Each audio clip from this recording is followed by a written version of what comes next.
Have you ever noticed that every artist you know and like seems to draw like effortlessly every day?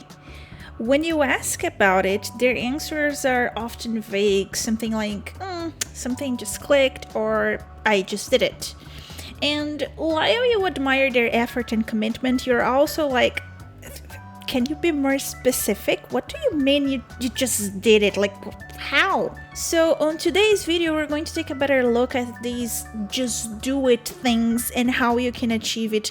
Please don't forget to subscribe to help me up if you like my videos. Before we go into the video, I just want to let you know that if you like my art or you want to support me, I have a Ko-fi page where you can make donations or purchase commissions. I currently have two types of commissions, a chibi art of your character and emotes. Please check out my Ko-fi at ko-fi.com/sigish or click the link on the description. I think you already know by now that you need to draw every day in order to become a better artist. And I bet you even tried it once or twice, but you failed and you relapsed back into your old habits. You know, creating a habit is not an easy task. It takes a lot of dedication, it takes a lot of discipline and willpower. But fortunately, every human being on the planet is able to do it. Let's think for a second about what is a habit in the first place.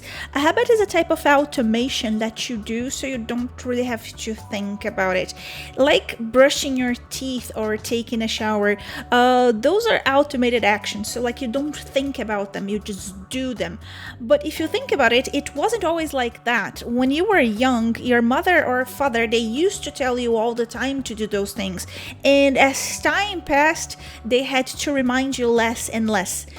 Of course, drawing is a little bit more nuanced than that, and we can't really ask our moms to tell us to draw every day, but what we can do is surround ourselves with content of people drawing every day, consuming videos, looking at Discord groups, checking social media of people who are putting the hours. If you're intimidated by looking at professional artists doing their grind, you can try checking out beginners or intermediate artists' work. Try not to have your mind like overwhelmed with negative thoughts about your art in relation to other artists. You have to remember that the only thing that you can do is work on yourself, and by surrounding yourself with other artists working, it will work similarly to your mom reminding you to brush your teeth. So this is one of the first steps that you need to do to start your drawing habit. And remember something important. When you were a kid, you were not jealous of how good your mom brushed her teeth because you were bad at brushing your teeth. So don't feel jealous about other people being better at drawing. You will get there. The next steps to have drawing materials easy to access. This is very important, okay? The times that I drew the most were the times where I had available all the time, whenever I was, pen, pencil, eraser, in one sketchbook. So you don't really need money. You don't really need to spend a lot. Don't spend your money, okay? Save your money. Save your coin. Just get eraser, pencil, and the sketchbook, and have it always with you. If you are sitting on a desk, have pencil, eraser, and the sketchbook on that desk. If you're going to the bathroom, have pencil, sketchbook, and eraser. Maybe not to the bathroom, but you get the point. Just have them with you whenever you go, whatever you're doing. If you have a desk on your computer, have them on a place where you are looking at them. Just look at them. They are going to look at you back, and they're going to be like, and they're going to tell you, you haven't drawn today. Look at me. I have pages to be filled. Come on, let's draw.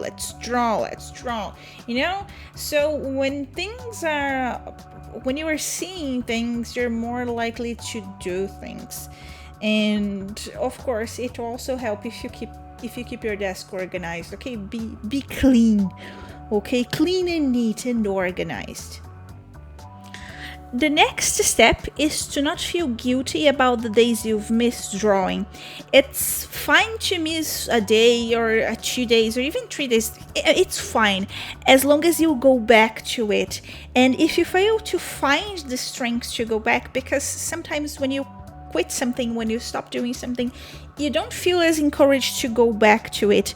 Just redo the steps 1 or 2. Just so go back to watching videos of people drawing, go back to have your materials easy to access. It's very, very easy to do this and then to regain the drawing habit. My final advice is to not overlook your mental and physical health. I've seen countless times people taking the draw everyday advice to such an extreme point where you negate the other needs. You forget to sleep, you forget to eat, you give up on exercise, or you force yourself to draw for countless hours even when you were not having the best time. And honestly, this is a recipe for disaster. The key to succeed at something is constancy, not intensity. Unironically, the times I felt better about my art practice were also the times in which I was living the healthiest life. So I was putting in the hours in other stuff as well. And I had more balance, I had more structure to do it. Getting a good amount of sleep is life-changing.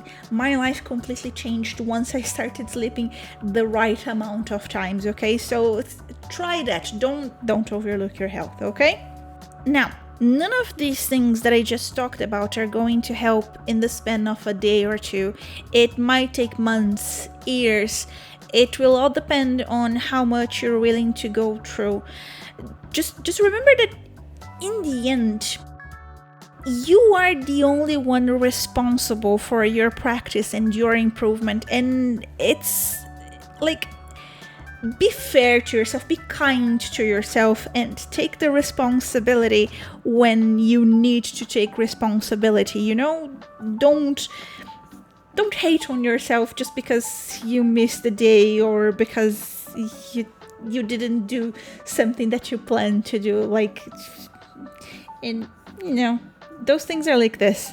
Now, before I leave this video, I will leave some links in the description with some video essays by a psychiatrist that he explains the formation of habits, how to keep them, what stops you from keeping them, all the kind of medical terms if you're more interested in the science behind it. Guys, thank you so much for support. Please don't forget to like and subscribe to help me out, and see you.